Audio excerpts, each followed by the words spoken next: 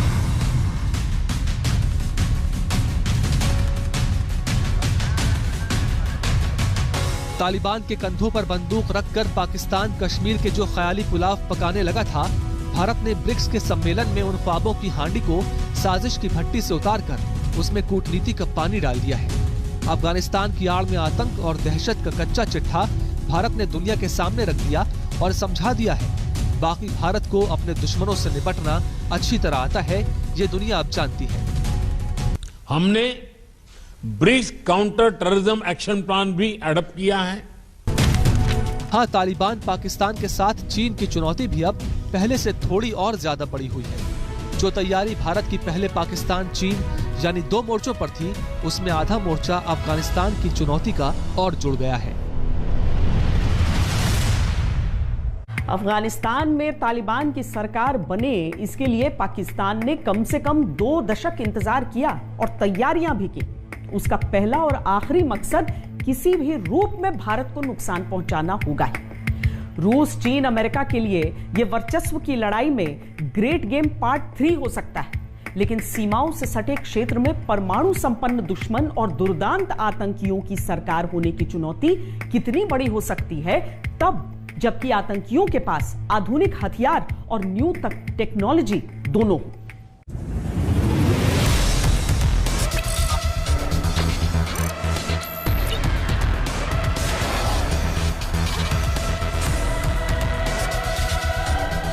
तालिबानी सत्ता और हक्कानियों के आतंकी रुतबे के बीच अमेरिका जो हथियार छोड़ गया, पाकिस्तान में आजकल उन हथियारों की मंडी लग रही है। माल गनीमत का मतलब होता है जंग में हाथ आया दुश्मन का सामान। जरा सोचिए, जब हथियारों की मंडी तक लग रही है तब आतंकियों के हाथ क्या क्या नहीं लगा होगा। पाकिस्तान आधुनिक हथियारों से लैस ऐसे ही आतंकियों को भारत में खासतौर पर कश्मीर में तबाही के लिए भेजने की योजनाएं बना रहा है। खुरासान पाकिस्तान के इस आतंकी प्लान में सबसे ऊपर है। आर्थिक स्तर पर कंगाल पाकिस्तान खुलकर आतंक का खेल नहीं खेल सकता, क्योंकि उसके ऊपर पहले से ही FATF की तलवार लटक रही है। खुरासान इस लिहाज से उसके लिए बिल्कुल फिट है। खुरासान के आतंकी भारत के लिए वाकई चिंता का कारण क्यों हैं, बताते हैं। खुरासान का संदेश दुनिया भर के आतंकियों के लिए है कि जो भी उनकी विचारधारा से प्रभावित हैं, वो जहां हैं वहीं से हमला करें और जिम्मेदारी के तौर पर आईसिस खुरासान का नाम लें। यानी भारत को पाकिस्तान के रास्ते भारत में दाखिल होने की कोशिश करने वाले आतंकियों को भी रोकना होगा और उसकी विचारधारा से प्रभावित लोगों को भारत में पनपने से भी रोकना होगा। भारत देश की सेना, हमारे पैरामिलिट्री फोर्सेस का जलवा पूरी दुनिया ने देखा है। तालिबान भी पहले मजा चख चुका है भारतीय सेना के जवानों के अदम्य साहस, शौर्य और पराक्रम का। अगर तालिबान ने भूलकर भी भारत और जम्मू कश्मीर के बारे में कुछ अपशब्द कहे या कुछ साजिश करने की कोशिश की तो तालिबान का अस्तित्व मिटा के रख देगा। आतंकवादियों के काम करने की ये नई प्रणाली वाकई चिंता की बात है, लेकिन अमेरिका भले ही खुरासान को अब समझ रहा हो, भारत ने काफी पहले से भारत में खुरासान की कब्र खोदनी शुरू कर दी थी। 2016 में केरल से 154 से ज्यादा लोग आईसिस विचारधारा से प्रभावित होकर उसमें शामिल होने के लिए अफगानिस्तान और सीरिया गए थे। उनकी पूरी कुंडली भारत ने खोज निकाली। भारत से छुपा नहीं है कि 2019 में विलायत अल हिंद नाम से आईसिस ने भारत केंद्रित आतंकवादी घटनाओं को अंजाम देने के लिए एक दस्ता तैयार किया है। भारत के लिए अफगानिस्तान में तालिबानी सरकार इसलिए भी चुनौती है क्योंकि तालिबान सरकार में सबसे मजबूत हक्कानी ग्रुप के आतंकी हैं और हक्कानी ग्रुप ने ही पाकिस्तान की आतंकी एजेंसी ISI की मदद से खुरासान आतंकियों को तैयार किया था। NIA की रिपोर्ट के अनुसार खुरासान का कमांडर मुनसिब अफगानिस्तान पाकिस्तान सीमा पर देखा गया है। खुरासान भारतीय युवाओं को रेडिकलाइज करने में पहले भी कामयाब हुआ था। अब भी सोशल मीडिया पर उसकी सक्रियता और भारतीय युवाओं के लिंक्स लगातार मिलते रहते हैं।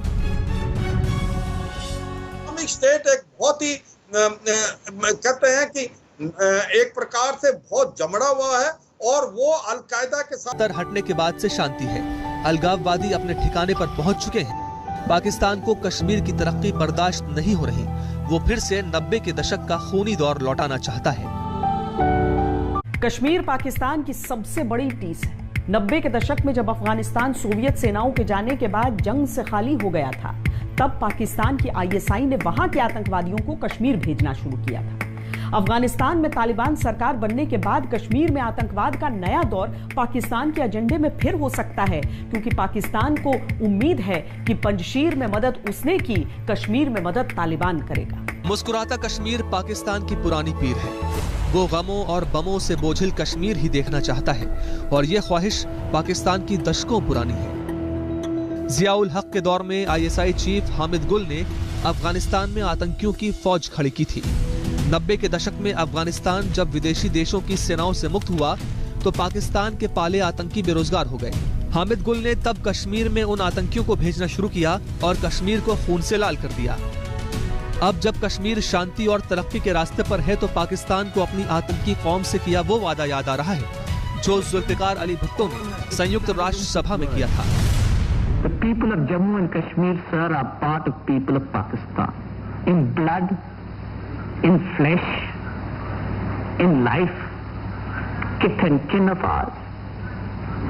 in culture, in geography, in history, in every way and in every form.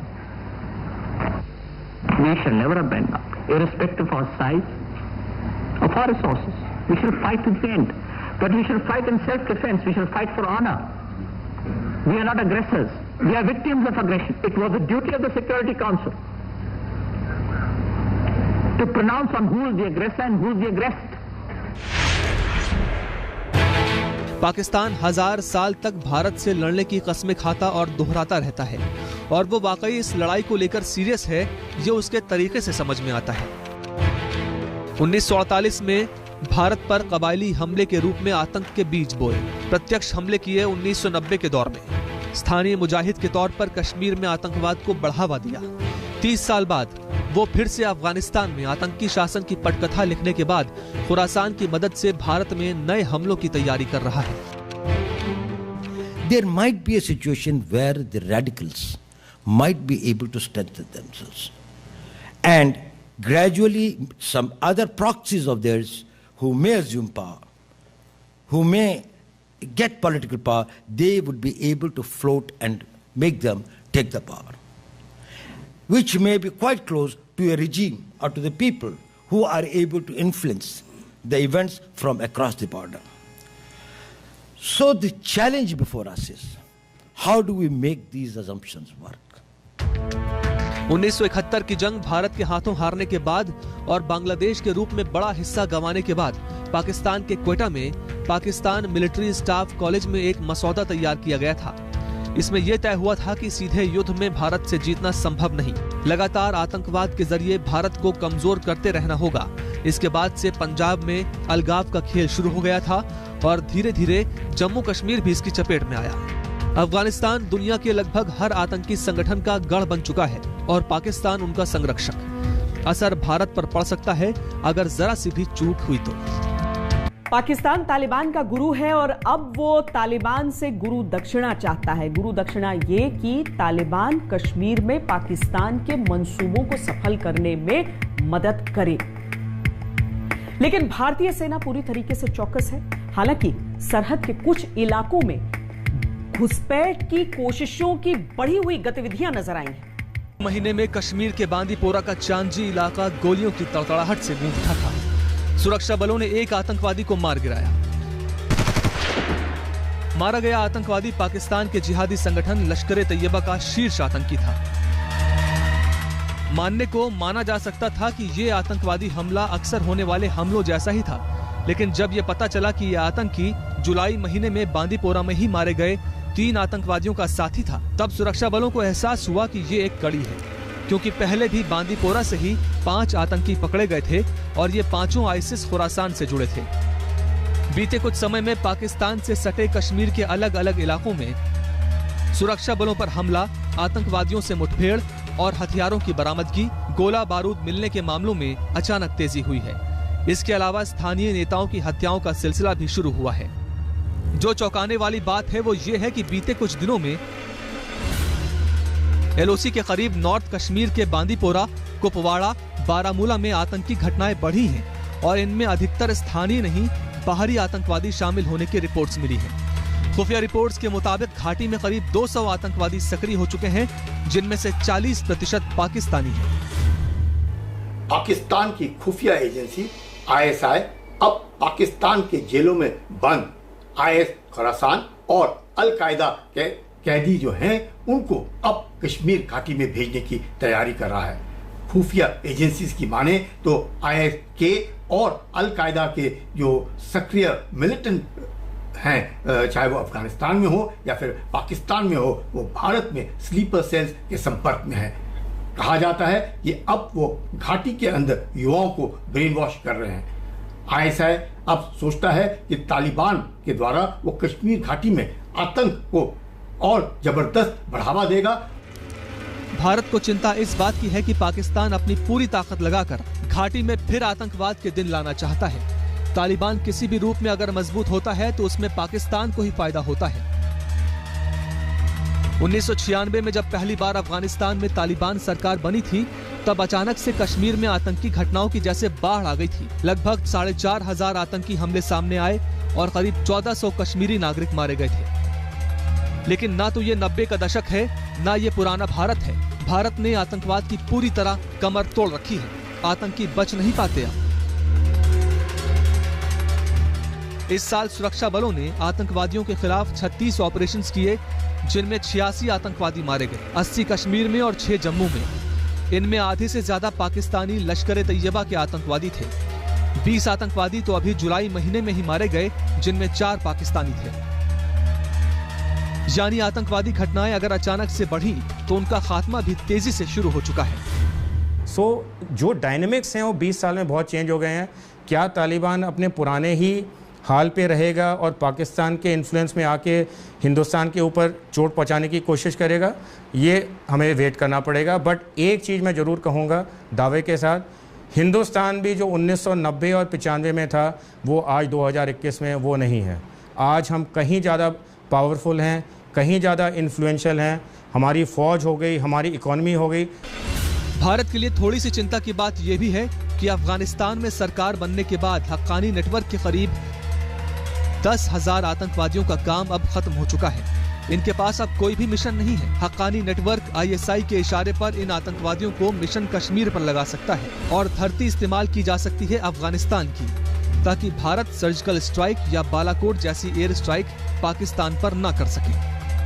ये माना जा सकता है कि तालिबान ने कभी सीधे सीधे भारत के मामलों में दिलचस्पी नहीं दिखाई, न अभी तक और न पिछले कार्यकाल में। लेकिन इससे भी इनकार नहीं किया जा सकता कि वो चुप रहकर पीछे से पाकिस्तान की मदद करता है। कंधार विमान अपहरण और तालिबानियों की भूमिका भारत कभी भूल नहीं सकता। तालिबान कभी कुछ कहता है, कभी कुछ कहता है। पाकिस्तान से हो सकता है पर्दे के पीछे वो कुछ और वादा करता हो और कैमरों के सामने आकर वो कोई और हकीकत बयां करता हो। लेकिन इन सब चीजों के बीच चीन से लगती सरहद को नहीं भूला जा सकता। हालांकि चीन की छटपटाहट कुछ ऐसी है कि लाइन ऑफ एक्चुअल कंट्रोल पर उस क्षेत्र की जिम्मेदारी जिस कमांडर के पास थी, जहां पर पिछले लगभग 1.5 साल से गतिरोध बना हुआ है, वहां जो कमांडर है वो चौथी बार वहां पर बदला गया है। आखिर चल क्या रहा है? अफगानिस्तान में तालिबान राज पूरी तरह कायम होते ही पाकिस्तान और चीन ने भारतीय सीमा पर अपने अपने कमांडर बदल दिए हैं।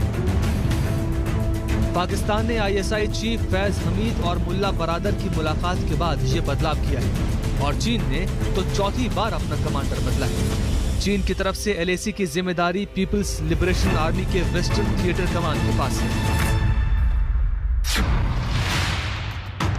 ये कमान भारत से लगी सीमाओं के अलावा तिब्बत और शिनजियांग प्रांत की सीमाओं की भी देखरेख करती है। पिछले 9 महीनों में चीन ने चौथी बार वेस्टर्न थिएटर कमांडर को बदला है। भारत ने भी इस जल्दी होने वाले बदलाव को देखते हुए सुरक्षा व्यवस्था तो बदली ही है, साथ ही रणनीतिक रूप से जरूरी तैयारियां भी शुरू कर दी हैं। पहली बात सीपेक है, वो हमारी टेरिटरी से निकल रही है। वो पाकिस्तान ऑक्युपाइड कश्मीर है, गिलगिस्तान बल्टिस्तान से, वो हमारा इलाका है।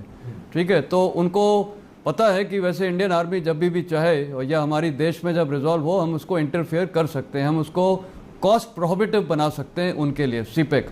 पर जिस प्रकार वो डिस्टेंस है यहाँ से, तो उसके लिए हमको एक मेजर एफर्ट करना पड़ेगा। माना यह जा रहा है कि चीन पश्चिमी थिएटर कमान के कमांडर्स के रोल से संतुष्ट नहीं है। चीन भारत पर दबाव बनाना चाहता है, लेकिन भारत के सूझबूझ और तैयारियों से खींच रहा है और वो खींच अपने कमांडर्स पर निकाल रहा है।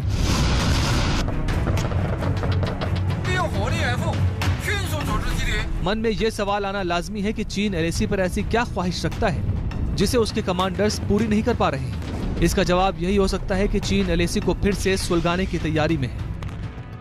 भारतीय सुरक्षा बल चीन की हर हरकत पर नजर रखे हुए हैं और अलर्ट हैं।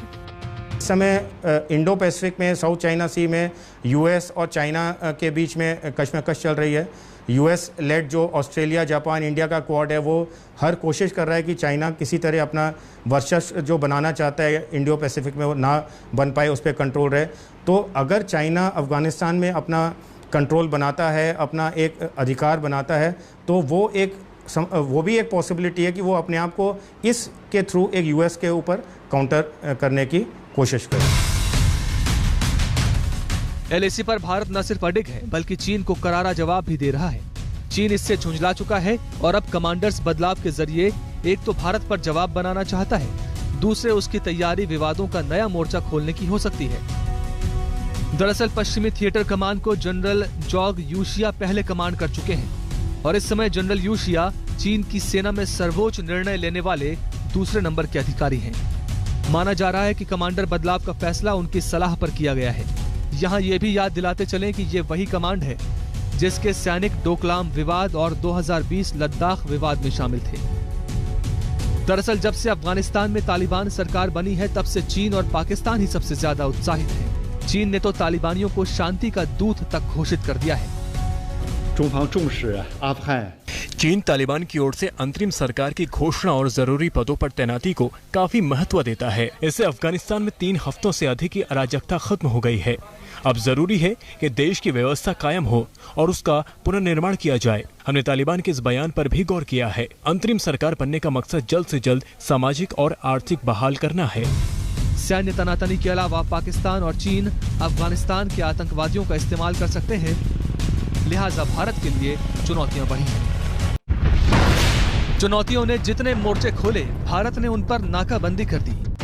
दुनिया हैरान थी ये देखकर कि बीते साल कैसे भारत ने कोरोना से भी लड़ाई लड़ी। पाकिस्तान की नाक में भी नकेल डाले रखी और चीन को लगातार मुंह तोड़ जवाब दिया।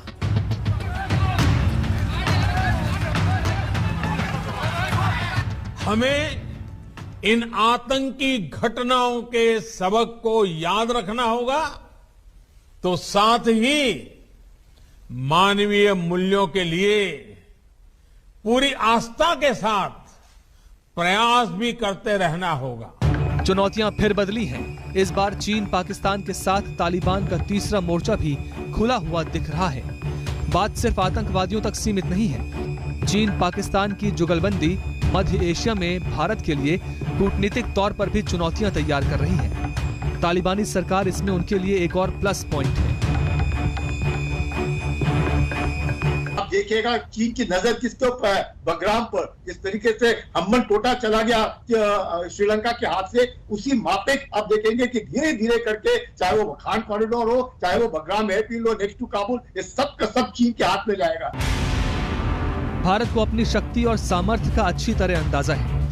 ये भी पता है कि मुश्किलें सोची हुई तादाद से अधिक हो सकती हैं। लिहाजा सामरिक रूप से चुनौतियों के लिए भी भारत हर रोज थोड़ा थोड़ा मजबूत हो रहा है।